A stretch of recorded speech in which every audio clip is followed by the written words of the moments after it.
Shalom sahabat setia yang terkasih. Jumpa lagi dengan Renungan Harian GKJ Salatiga, Sabda Setia. Susah enak tetap ingat Allah. Apa kabar saudaraku yang terkasih? Semoga Anda semua dalam keadaan sehat dan kita berada dalam kondisi penuh damai sejahtera. Renungan Harian Sabda Setia GKJ Salatiga kembali hadir pada hari ini, Rabu 9 Juli tahun 2025 dengan tema Menjadi Berkat. Dan tema hari ini didasarkan pada bacaan dari Injil Lukas pasal 6 ayat 12 sampai 16. Sahabat setia yang terkasih, sebelum kita mulai membaca dan merenungkan firman Tuhan, marilah bersama-sama kita berdoa.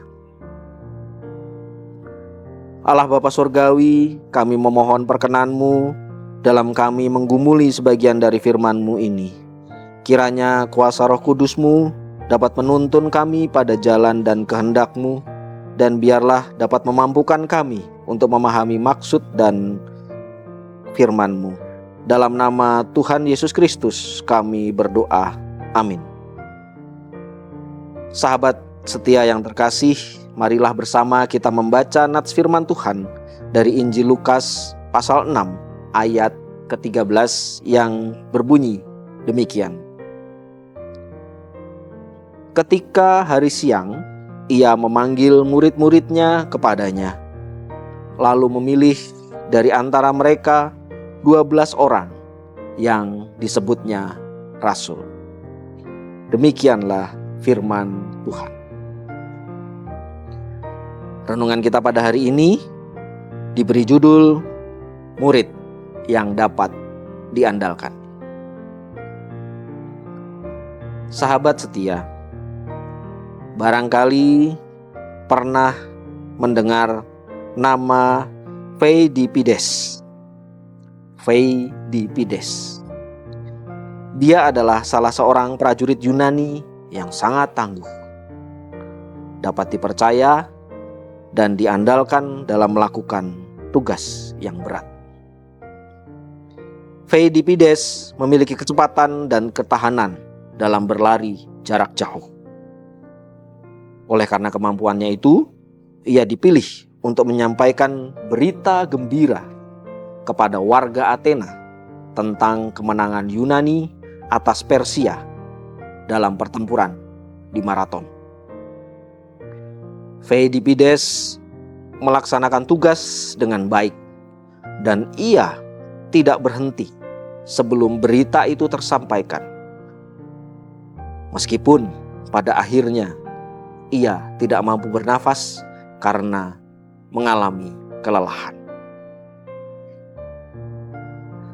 Nah, renungan kita pada hari ini adalah tentang murid Yesus.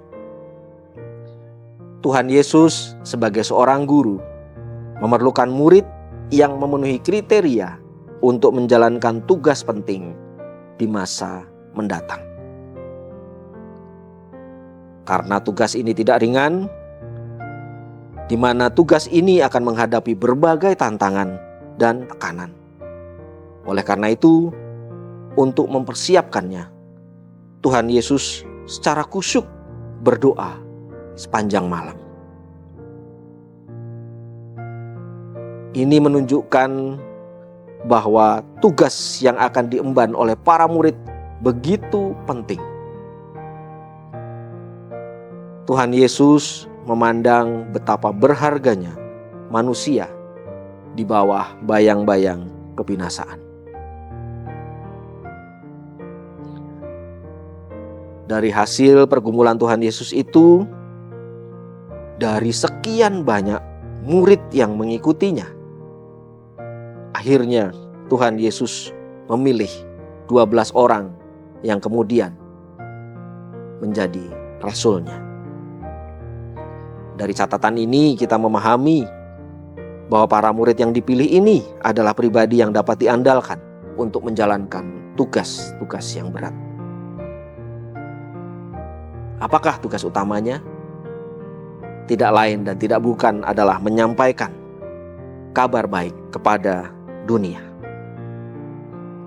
Rekam jejak mereka dapat ditelusur dari pelayanan mereka sejak Pentakosta di Yerusalem hingga mereka semua martir, kecuali Rasul Yohanes.